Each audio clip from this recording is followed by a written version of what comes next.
राधे कृष्णा। मैं सीमा दुबे आप सभी का अपने चैनल पर बहुत बहुत स्वागत करती हूँ। आज हम चर्चा करने जा रहे हैं माघ मेला। मौनी के दिन जो बड़ा स्नान था, संत अपना स्नान करने के लिए प्रस्थान कर रहे थे, वहीं पर माघ मेले में बड़ा खेला हो गया। यानी पालकी पर बैठकर ना जाने दिया गया, प्रशासन ने रोक लगाई तो स्वामी जी ने बवाल खड़ा कर दिया। अभी मुक्तेश्वरानंद को बाहर खदेड़ने की तैयारी की जा रही है, ऐसा बोला गया। गुप्त नोटिस जो अब जारी किया गया है उससे अब बड़ी ही तेजी से हड़कंप मचा हुआ है। तो क्या वाकई में माघ मेले में स्वामी अभिमुक्तेश्वरानंद पर प्रशासन ने सख्त रुख बदला? बिना अनुमति बैरियर तोड़ने का आरोप, जमीन छीनने और मेले से बाहर करने की चेतावनी से ये विवाद इतनी तेजी से गर्मा गया कि शांत होने का नाम ही नहीं ले रहा है। तो ये प्रयागराज में जो कुंभ अर्ध जो लगा हुआ है कुंभ, उसमें इस तरीके की जो पवित्र संगम तट पर ऐसा बवाल शोभा देता है क्या, वो भी संतों द्वारा? चलिए, उस बार तो भीड़ थी, लोग भगदड़ मच गई थी। इतने लोगों में, भगदड़ में, इतनी भीड़ में लाखों करोड़ों लोग गए थे और उसमें कुछ लोगों का कहना है कि मृत्यु हो गई, छुपाई गई, ये हुआ, बड़े इल्जाम लगाए गए। लेकिन फिर भी लोग श्रद्धा अपनी पीछे नहीं छोड़ी, आगे कदम बढ़ाते रहे और लोग जाते रहे। स्नान चलता रहा, लोगों ने जो स्नान संगम में डुबकियां लगाते रहे। किसी में कोई डर नहीं, किसी में कोई भय नहीं, लेकिन अपने पवित्र स्नान को जारी रखा। प्रयागराज के पवित्र संगम तट पर चल रहे माघ मेले में आस्था की डुबकी के बीच एक ऐसा भूचाल आया जिससे पूरे समाज और प्रशासन के आमने सामने लाकर खड़ा कर दिया है। माघ मेले में स्वामी जो अभिमुक्तेश्वर के साथ जो शुरू हुआ, उससे तो इतनी तेजी से हलचल मची हुई है, यहाँ तक कि बात जो है वो कोर्ट तक पहुंच गई। विवाद अब थमने की बजाय और भी ज्यादा आग पकड़ती जा रही है, उग्र का रूप धारण करता जा रहा है। वहीं अब तो बात सिर्फ और सिर्फ शंकराचार्य की पदवी, जो पद है उनका, उसको लेकर नहीं, सबूत मांगने तक सीमित थी। लेकिन अब जो खबर आने लगी हैं और जो सामने आई हैं, उससे तो हड़कंप ही मचा दिया है कि मेला प्रशासन ने स्वामी को, अभिमुक्तेश्वरानंद को माघ मेले से बाहर निकालने और उनकी सारी सुविधाएं छीनने की तैयारी कर ली है, ऐसा कहा जा रहा है। वहीं प्रशासन ने एक बेहद सख्त नोटिस जारी किया है जिससे साफ चेतावनी दी गई है कि अगर जवाब नहीं मिला तो न केवल उनकी जो जमीन है वापस ले ली जाएगी, बल्कि भविष्य में उनके मेले में घुसने पर भी प्रतिबंध लगा दिया जाएगा। इतना बड़ा एक्शन, एक नहीं दो नोटिस जारी किए गए हैं। ये नोटिस का खेल कैसे और क्यों सामने आया, क्यों इतने नोटिस उनको जारी किए जा रहे हैं? अब तक सबको यही पता था कि मेला अथॉरिटी ने स्वामी अभिमुक्तेश्वरानंद से उनके शंकराचार्य होने का सबूत मांगा है, सिर्फ एविडेंस मांगा था कि हाँ वो शंकराचार्य हैं या नहीं है। लेकिन हकीकत कुछ और ही है। प्रशासन ने उन्हें एक नहीं बल्कि दो नोटिस भेज दिए हैं, जिस नोटिस की चर्चा हर जगह हो रही है कि क्यों नोटिस भेजे जा रहे हैं, नोटिस पर नोटिस। बाद में भेजा गया जो दूसरा नोटिस था, असली खेल तो पहले नोटिस में ही छुपा हुआ था। और वो नोटिस में पहला खेल क्या छुपा था, जिसकी जानकारी खुद स्वामी अभिमुक्तेश्वरानंद को भी नहीं थी। 18 जनवरी यानी मौनी अमावस्या से ठीक उसी दिन एक नोटिस जारी किया गया और उस नोटिस में, जिसमें प्रशासन के तेवर बेहद जो बिगड़े हुए दिखे थे, ये नोटिस स्वामी अभिमुक्तेश्वरानंद की दो प्रमुख संस्थाओं यानी श्री शंकराचार्य आश्रम, शाकांभरी पीठ और बद्रिका आश्रम हिमालय सेवा शिविर के नाम पर जारी किया गया था। उसके बाद क्या हुआ, उसी दिन से बैरियर तोड़ने पर जब हड़कंप मचना शुरू हुआ 18 जनवरी 2026 को, ऐसा क्या हुआ कि प्रशासन इतना सख्त हो गया कि नोटिस में मेला प्राधिकरण ने साफ लिखा कि मौनी अमावस के दिन जब संगम पर लाखों श्रद्धालुओं की भीड़ उमड़ी थी, तब स्वामी अभिमुक्तेश्वरानंद बिना किसी यानी कि अनुमति के अपनी बग्घी को लेकर यानी पालकी को लेकर स्नान के लिए जाने की जिद पर अड़ गए। बोले हम जाएंगे तो पालकी सिर्फ 50 मीटर दूरी पर 2-4 कदम ऐसे चल लो वहां पर।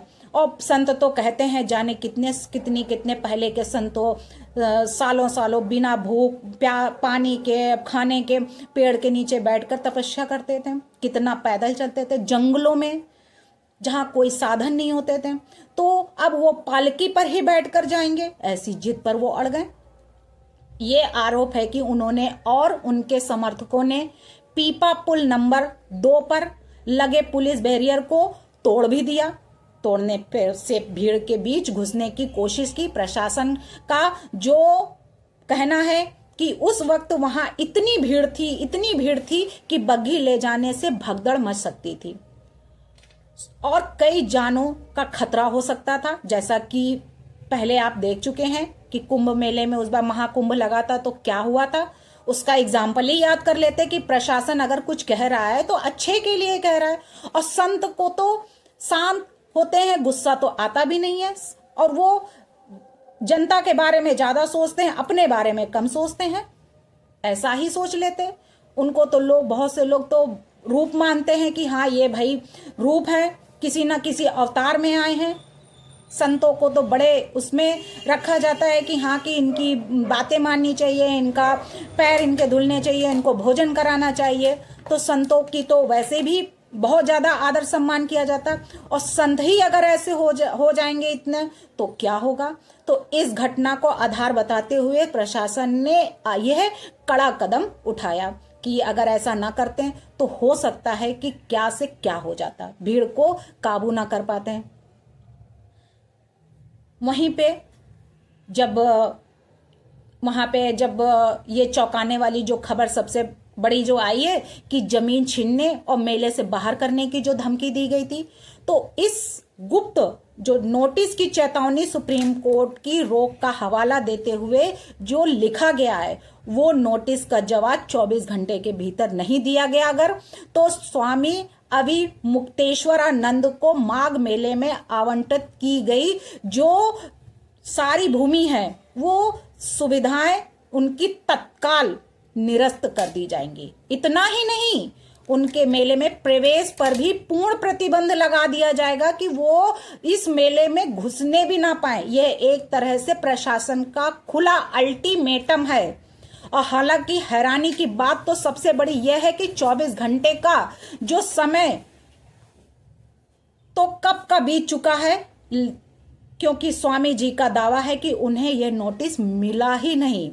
मतलब सबसे बड़ा कि हमें तो नोटिस ही नहीं मिला, इससे बड़ी बात क्या हो सकती। स्वामी जी बोले ये सरकार का की जो बौखलाहट है वो उनको परेशान कर रही। इस बारे में स्वामी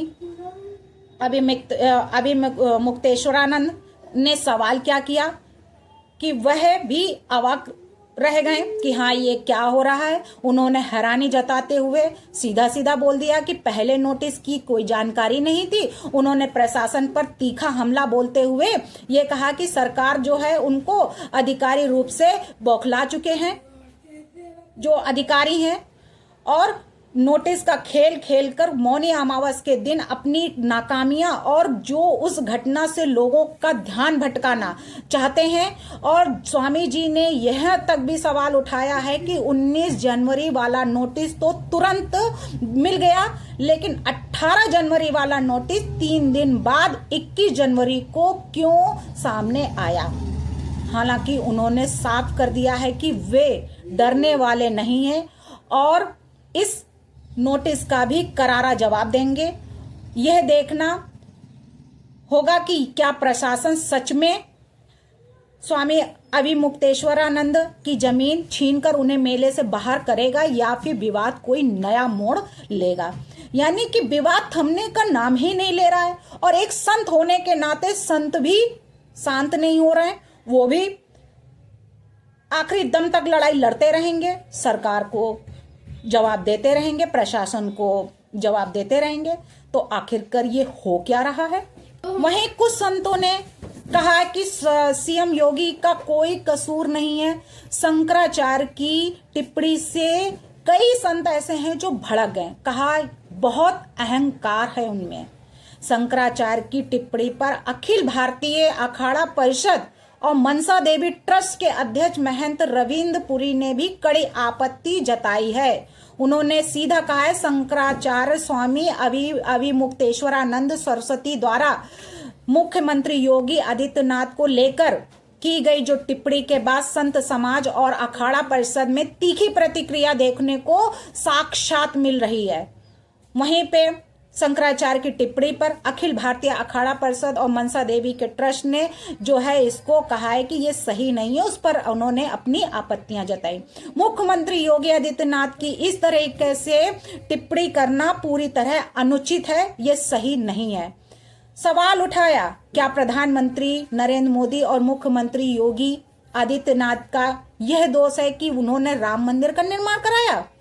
महंत रविंद्र पुरी प्रयागराज में चल रहे आयोजन को लेकर भी स्थिति स्पष्ट की। उन्होंने कहा, प्रयागराज की धरती पर इस समय पर माघ मेले का आयोजन हो रहा है, ना कि मिनी कुंभ का।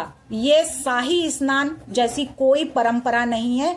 करोड़ों लोग श्रद्धालु की भीड़ को देखते हुए यदि प्रशासन ने किसी समय व्यवस्था बनाए रखने के लिए रोक लगाई है तो उसे स्वीकार कर लेना चाहिए था। अगर किसी को प्रशासन फैसले पर आपत्ति है तो उसका समाधान सरकार से संवाद करके निकाला जा सकता था, ना कि सार्वजनिक विरोध के माध्यम से। तो इस तरीके के जो व्यवस्थाएं भंग की जा रही हैं, ऐसा हो रहा है, उसको गरिमा को बनाए रखते हुए शांति से इसका निपटारा अगर किया जाए तो ठीक है, और नहीं तो ये विवाद जो है वो अगर बढ़ता गया तो इसका सलूशन तो सिर्फ और सिर्फ किसके पक्ष में जाएगा? तो वो तो साक्षात दिख रहा है कि प्रशासन अगर जनता के लिए सोच रही थी, जनता के सुरक्षा के लिए सोच रही थी, क्योंकि आपने महाकुंभ में देखा था कि कैसी घटना घटित हुई थी, तो इतनी भारी संख्या में भीड़ को कैसे काबू करता है प्रशासन, वो तो संतों को खुद सोचना चाहिए था। और उस संत जो हैं उनको, जो अभी मुक्तेश्वरानंद हैं, उनको तो खुद समझना चाहिए कि हाँ, कि ऐसी भीड़ में वो शांति से अपना स्नान करते और अपने स्थान पर चले जाते। लेकिन ऐसा विवाद खड़ा करना अभी मुक्तेश्वरानंद को शोभा नहीं देता है। और उन्होंने जो ये किया है, इससे उनको ही नहीं, संत को भी, सरकार को भी, प्रशासन को भी, जनता को भी, सभी को बड़ा ही ठेस और बड़ा ही अचंभा लग रहा है कि हाँ, ये क्या हो रहा है। स्नान, माघ स्नान मेला जो चल रहा है उसमें इस तरीके का विवाद शोभा नहीं देता। शांतिपूर्वक स्नान करके श्रद्धा से भगवान को जल अर्पित करके और अपने स्थान पर आ जाना चाहिए। विवाद बढ़ाने से कोई फायदा नहीं है। विवाद अगर बढ़ेगा, समस्याएं दोनों पक्ष को होंगी और साथ साथ में ये समस्या विकराल रूप भी धारण कर सकती है। इसलिए इसको यहीं पे समाप्त कर देना चाहिए। अपने अपने जो भी गलतियां हुई हैं उनको वापस लेके और शांति से लोगों को सहयोग दें कि हाँ, कि इस माघ मेले को और अच्छे से उत्साह से मनाएं। भारत माता की जय। वंदे मातरम। जय श्री राम।